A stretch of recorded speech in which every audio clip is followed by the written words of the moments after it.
Hi friends, welcome to Abhianvi Tutorials. Today we'll see how to find the matching requirements among the two sets of the requirements.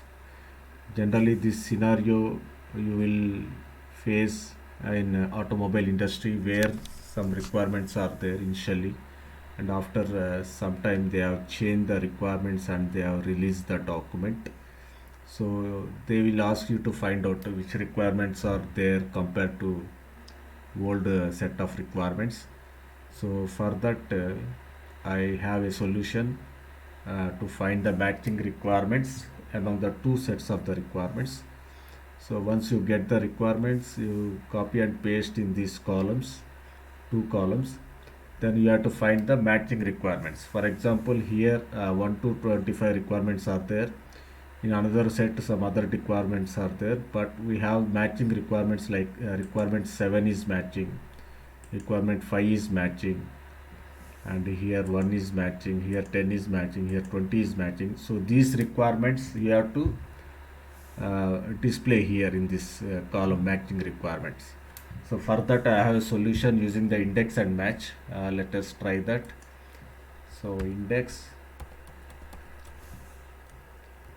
so this is the resultant array is this one. Okay, and we log this array.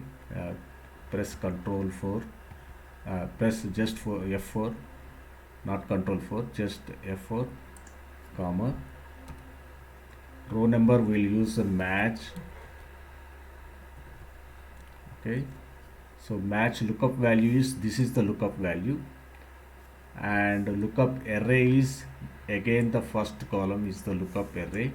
Okay, so log this array with F4, comma, match type is 0, that is exact match. Okay, so complete match and complete index, then press enter, then pull the formula for entire column. Then you will get matching requirements like this, and whichever is not matching you will get NA. Okay, that means they are not matching. So matching requirements are here like requirement 7, requirement 5, 1, 10 and 20. So you can tell customer that these are the matching requirements compared to the old set of requirements. Hope you like this video, guys. If you like, subscribe to my channel Abhianvi Tutorials. Thank you very much for watching. Bye bye.